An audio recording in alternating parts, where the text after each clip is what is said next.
Hey everybody, welcome back to the channel. Josh here. Today we're going to be talking about all of the 4-star characters of the existing cast, as of 2.0. We're going to talk about the good, the bad, and the great. I know you guys have been looking forward to this video, but before we go into it, please remember to drop a like, subscribe, and comment down below before you start this video what you guys think are going to be some of the best 4 stars of Genshin 2.0. Alright, let's get right into it. Alright, everybody. So, I think the easiest way for us to, have some continuity with this is to, create a tier list. And, I created, S, A, B, C, and then at the bottom here, I created a no change tier list. And please ignore all the 5 stars and Sayu that I put down here. So, first, why don't we look at Amber? And Amber actually has a bit of change. Amber, realistically, even though she's the worst character in the game, I think she has a little bit of bump up, especially if we are to consider the new artifact set. So with the new artifact set, Shiminawa's Reminiscence, 2-piece set gives you an attack bonus of 18%, which is insanely good. This is much more farmable than the Gladiator's Intoxication. So Gladiators has been, the premier set if you want a 2-piece in terms of the attack bonus. But now we have access to it in the form of a farmable dungeon, which Shiminawa's Reminiscence. The 2-piece set 18 attack percentage bonus is actually really strong.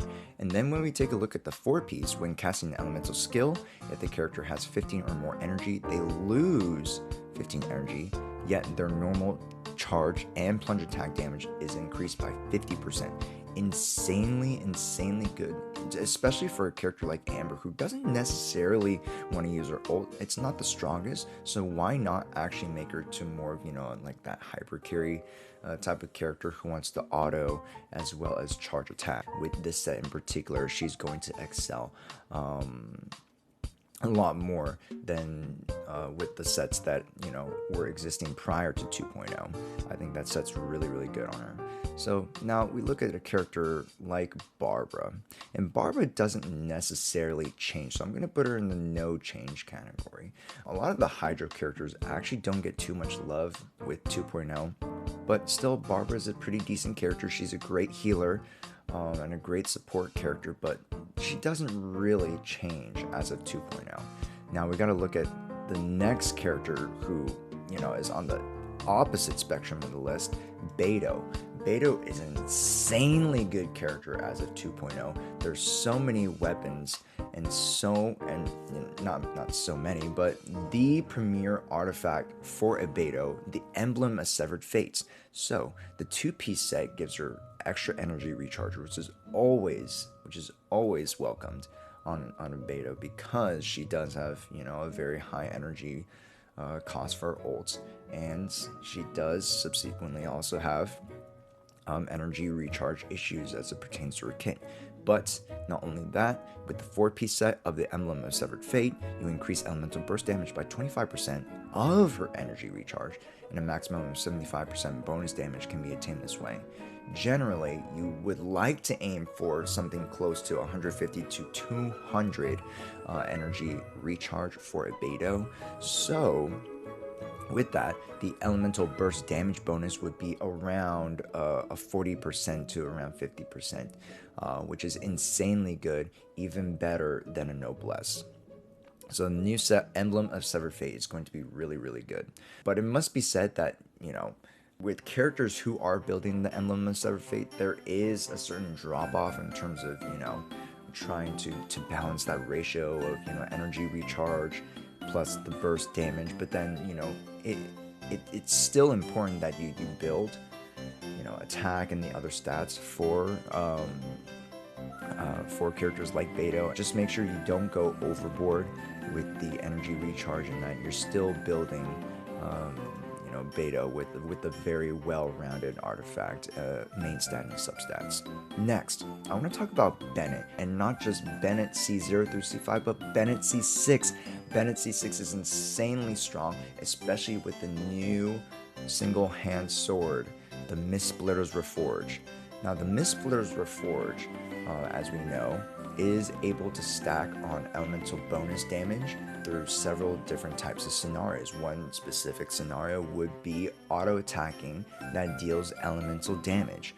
That's the easiest way to build stacks for the Mistsplitter Reforge, and in order to build those 3 stacks, which gives you around 28 plus the initial 12 bonus damage, that's 40% bonus damage,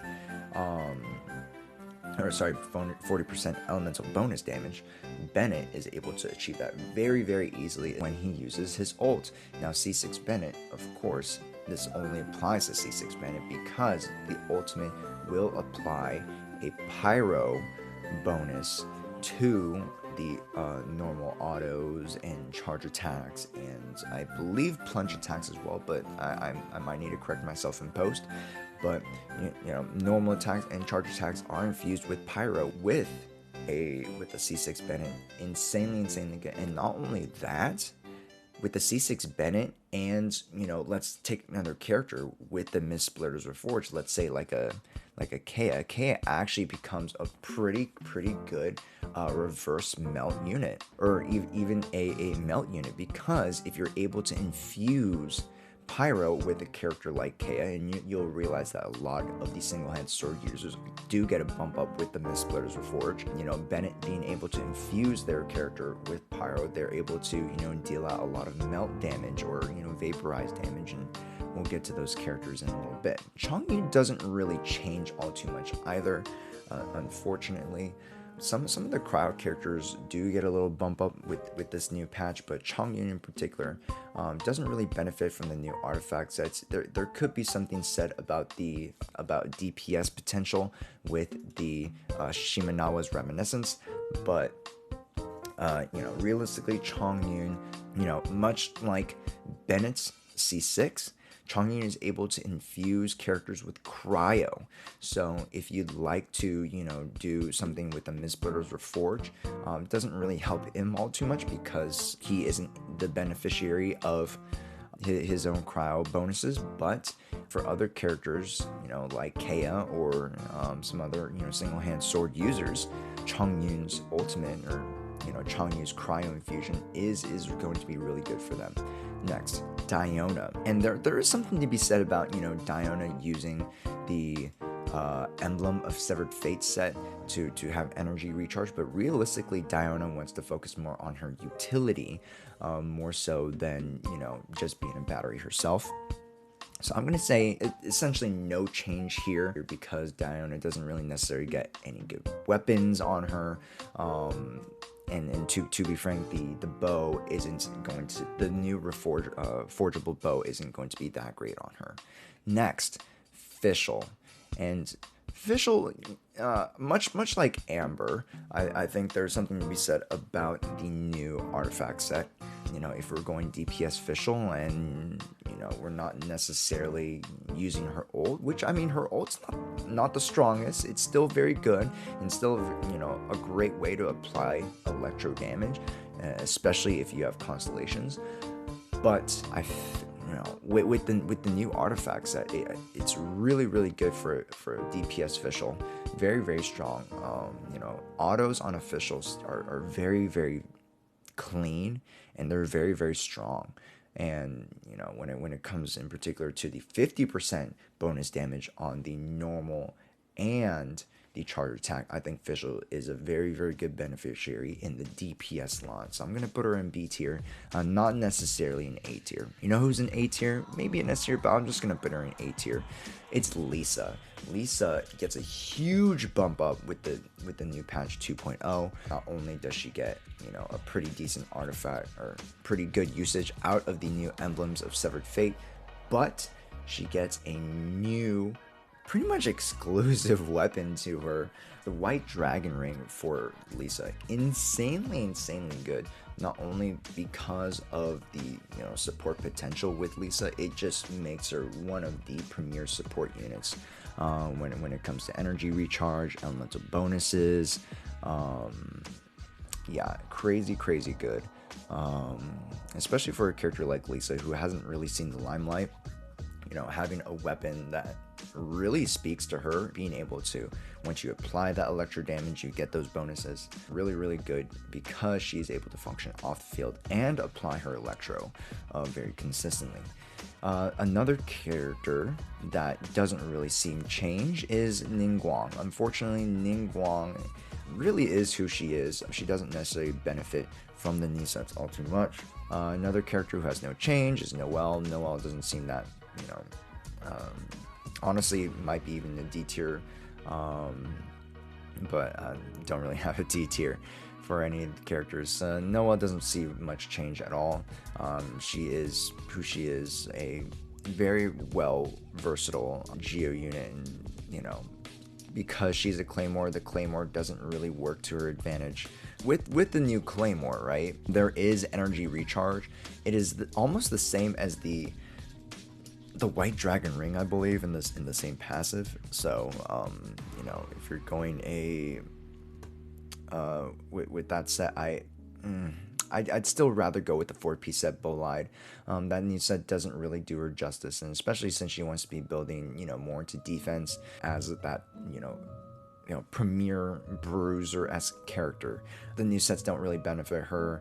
The new weapons don't really benefit her. The White Blind is going to be her premier weapon as it boasts the defense substat. Next, Razor. Razor doesn't really benefit from any of the new artifacts or weapons or items. Yeah, he's just an electro physical user, not too much love in the physical space, so there's not really much change with Razor. Still a very good unit, the premier 4-star physical unit. So again, Razor, very, very good. Next, Sucrose. Now, I personally, if you guys don't know, my account doesn't have Sucrose, but I can still talk about Sucrose. Weirdly, even though Sucrose is an amazing character, I actually have to say no change as a 2.0. None of the artifact sets really, really speak to her. Viridescent Venerer set is going to be the premier 4-set bonus for her as well, as the sacrificial fragment is going to be her best in slot 4-star weapon. Not as easily accessible as some of the other 4-stars. There could be something said if you were to use the White Dragon ring, but it's not as applicable as with the character like Lisa, who is Electro herself. Remember, with the White Dragon ring, you must introduce an Electro reaction in order to proc the passive. With Sucrose right now, you don't necessarily want to tack on 2 Electro characters. With Sucrose, you want swirls with characters like Xiangling, with characters like Kea, Bennett, or and such, right? Who are able to consistently apply their elements. There's something to be set up with the Sucrose official, but realistically, that's going to be hard to maintain, especially with, as it pertains to the White Dragon Rings passive. Xiangling, much like Beto, moves up to the S tier, and not only is Xiangling able to use the Emblem of Severed Fates very well, she actually has her own weapon, much like Lisa. Her weapon is the Kitane Cross Spear, boasting, a pretty decent base attack, but elemental mastery in the substat, crazy good. Not only that, we can take a look at the passive. Increase elemental skill damage by 6%, which is insanely good for our first skill, Guba. After elemental skill hits the opponent, which is very consistent, the character loses 3 energy but regenerates 3 energy every 2 seconds for the next 6 seconds. So I haven't play tested this personally, but if you would, want to consider this is another glorified energy recharge passive. So not only do we get, good elemental mastery, we get good base attack, we get increased elemental skill damage, as well as a form of battery, because, we lose 3 energy, but we gain 9 energy, so we net 6. This is great. That can be triggered even when the character is not on field, and that is the most important part, because Xiangling drops her Guba, drops her Pyronado, and she just kind of sits in the back, re-energize a lot of your other units in the form of a battery. You know, for her to be able to regenerate extra energy on top of that, to be able to apply her Pyronado even more, this spear is just the premier spear weapon for a character like Xiangling. Insanely good. Xiangling gets a huge boost and is honestly probably one of, if not the, you know, greatest units in terms of, you know, a leap up in performance. Next, Shincho. And Shincho realistically wants to keep his Hydro 2-piece Heart of Depth and 2-piece Noblesse, you know, set bonuses. It just is the best overall set bonus for him. But if you can't necessarily build those two in particular, because you do have to farm 2 different domains, you can farm for the Emblem of Severed Fates. And the Emblem of Severed Fates is no slouch either, because it builds right into the hands of energy recharge. Shincho, a great battery. And, you know, with more energy recharge comes more ultimates. More ultimates means, you know, greater damage and, you know, more damage mitigation with his Guha swords. But it must be said that the Emblem of Severed Fates only boosts his ultimate and doesn't necessarily boost the elemental skill, which if you are mainly using Shincho for his ultimate, you can just pop his ultimate, switch into a character like Diluc, go to work, and then eventually Shincho should be able to build back up his ultimate with the good amount of energy recharge. Again, an energy recharge percentage around 150 to 200 is really good for him. So having that 40 to 50% elemental burst bonus is really good for Shincho. Yanfei, even with the new White Dragon ring, doesn't really do too much for her. I'd say 4-piece Wanderer's Troupe or 4-piece Crimson Witch are going to be her best in slots. You could go with Shiminawa's Reminiscence, but again, you know, much like Ningguang, because she is Pyro Ningguang, unfortunately, she wants to be using her ultimate because her skill rotation revolves around the usage of her ult as well. So realistically, she wants to be on the 4-piece Wanderer's Troupe, 4-piece Crimson Witch, or a mix of those two. Shinyan, another character with no change, unfortunately. She doesn't really benefit from the new 4-star forgeable weapon.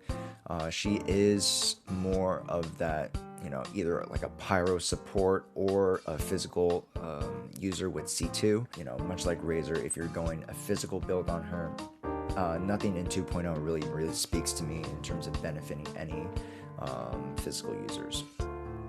Next, Rosario. And Rosario actually gets the bump up to A. Much like Xiangling and Beto, Rosario is a beneficiary of the Emblem of Severed Fates. If you want to use her more of a, you know, an ultimate support character, or sorry, burst support character, Rosario being able to apply her ultimate very quickly and very consistently, especially if you were to build her a slightly more energy recharge.